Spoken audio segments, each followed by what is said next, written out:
السلام علیکم ورحمۃ اللہ وبرکاتہ۔ معزز ناظرین اکرام، میں نے آپ کو بتایا کہ حضور اکرم صلی اللہ تعالیٰ علیہ وسلم نماز کو کس طرح ادا فرماتے، نماز میں کیسا خشوع و خضوع آپ فرماتے۔ تو آئیے گا اب میں آپ کو بتا رہا ہوں کہ اللہ کے احسانات اور نعمتوں کو یاد رکھنا۔ تو جن حضرات نے ہمارے چینل کو سبسکرائب نہیں کیا ہے وہ سبسکرائب کر لیں تاکہ ہماری ویڈیو آپ تک پہنچتی رہیں۔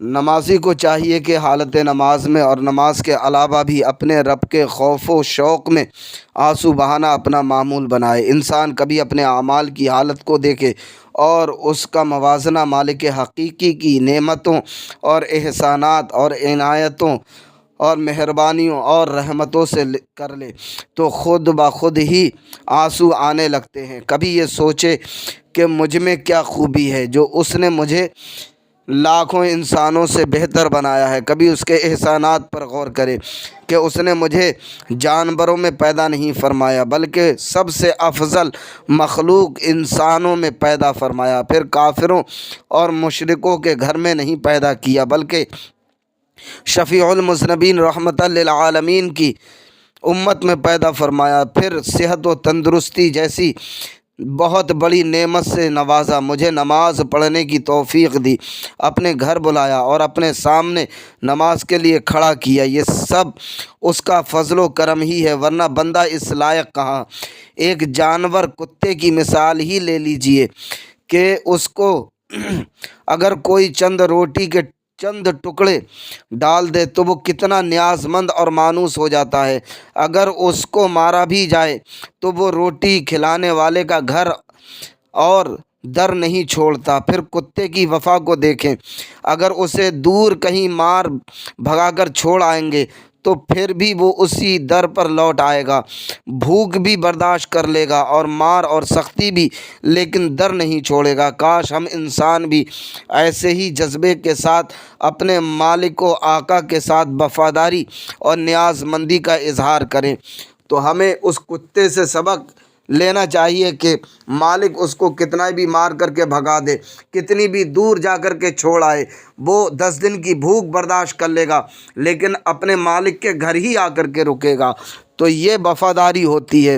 تو یہ لوگوں، اللہ پاک کا بڑا احسان ہے کہ اس نے ہمیں بے شمار نعمتوں سے نوازا اور پھر اس نے اپنے محبوب پاک صلی اللہ تعالیٰ علیہ وسلم کی امت میں پیدا کیا اور سب سے افضل مخلوق میں ہمیں پیدا فرمایا۔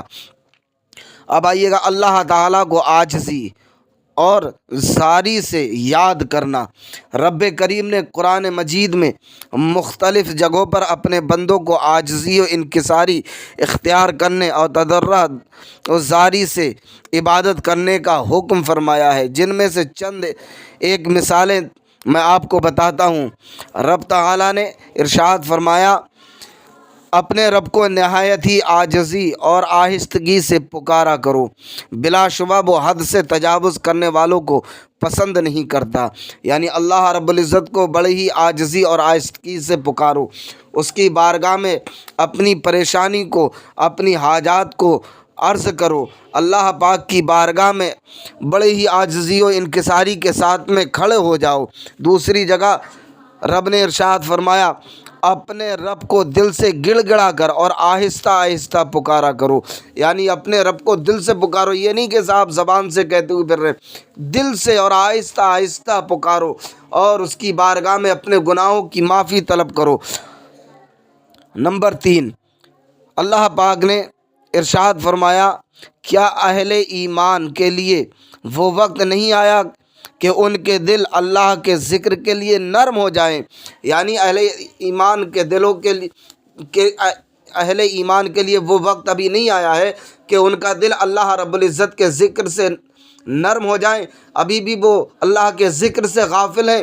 اور کب تک غافل رہیں گے میرے پیارے؟ یہ زندگی کا کوئی بھروسہ نہیں ہے، اس لیے آج ہی اپنے رب کہ عبادت کرنا شروع کر دو، اپنے رب کا زیادہ سے زیادہ ذکر کرو، اس سے دل جو ہے وہ نرم ہوتا ہے۔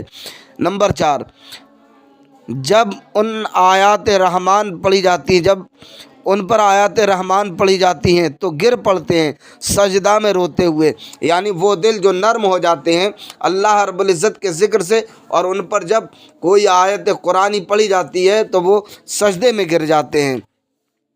نمبر 5، ان کے پہلو بستروں سے جدا رہتے ہیں اور وہ اپنے رب کو خوف و شوق کی حالت میں یاد کرتے ہیں۔ تو اللہ رب العزت کو ہمہ وقت جو انسان یاد کرتا رہتا ہے، اس کی عبادت میں مشغول رہتا ہے، وہ زیادہ آرام نہیں کرتا ہے، بس تھوڑا آرام کرتا ہے، پھر اپنے رب کی بارگاہ میں کھڑا ہو جاتا ہے۔ آخر میں دعا کرتا ہوں کہ اللہ تعالی ہم نکموں اور ناقصوں کو بھی اپنے پیارے حبیب صلی اللہ تعالی علیہ وسلم کے صدقے ذوق و شوق اور خشوع و خضوع اور تفرغ زاری سے نماز پڑھنے کی توفیق عطا فرمائے، آمین۔ نماز میں خیالات کو کیسے روکیں؟ جب نماز کے لیے کھڑے ہوں تو تمام خیالات کو روک کر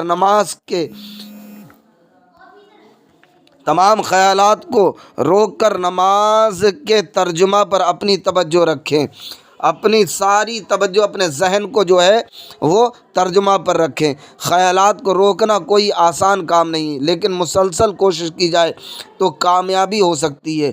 ابتدا میں خیالات دوڑ کر آئیں گے، لیکن اگر مسلسل کوشش کی جائے تو آہستہ آہستہ کم ہوتے جائیں گے اور بالآخر بہت کم ہو جائیں گے۔ اس لیے جب نماز ادا کرو اور جو سورت پڑھ رہے ہو اس کا ترجمہ بھی اپنے ذہن میں رکھو۔